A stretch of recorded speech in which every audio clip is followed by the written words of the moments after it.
sure, like me, you've had your head immersed in some of the narrative around Jesus' resurrection over the last few days. And I love in the gospel accounts the amount of irony that you see in there.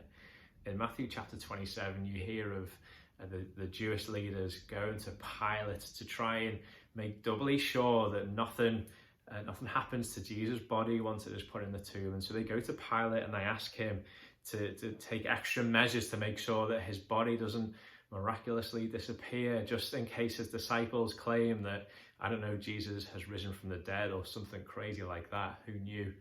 And so they go to him and they ask him for help, and Pilate says to them, you've got a guard of soldiers. Go and make it as secure as you can. And then the irony of, we know what happens. The next day, the stone is rolled away and the tomb is empty. Nothing can stop Jesus. Like, we should look at the resurrection and see that clear as day. Nothing can stop him having his will and his way. In John chapter 10, before he dies, he tells his disciples this so that they know it to be true themselves. He says, when he's talking about his life, no one takes it from me, but I lay it down of my own accord. I have authority to lay it down and I have authority to take it up again.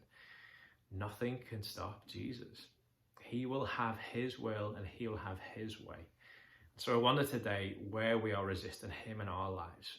Where are we pushing against Jesus having his will and his way in our lives? Where are we refusing to submit to the authority of his word?